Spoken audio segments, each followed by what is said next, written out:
हरि विष्णु। आज हम सुनेंगे कार्तिक मास महात्म्य कथा अध्याय 17 का वर्णन।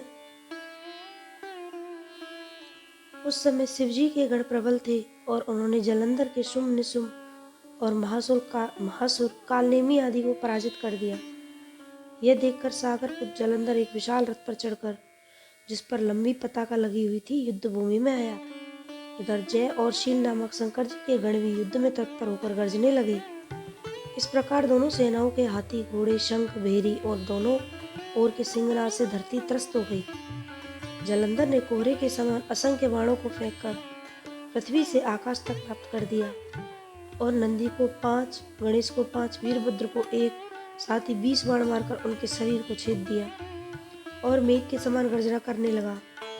यह देख कार्तिकेय ने भी दैत्य जलंधर को अपनी शक्ति उठाकर मारी और घोर गर्जना किया, जिसके आघात से वह मूर्छित हो पृथ्वी पर गिर पड़ा।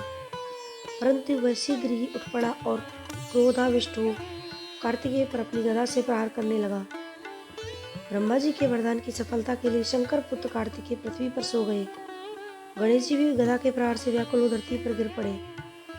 नंदी व्याकुल हो गदा के प्रहार से पृथ्वी पर गिर गए।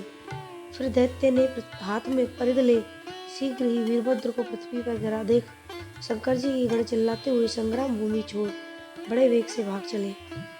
वे भागे हुए गण शीघ्र ही शिव जी के पास गए और व्याकुलता से युद्ध का सब समाचार कह सुनाया।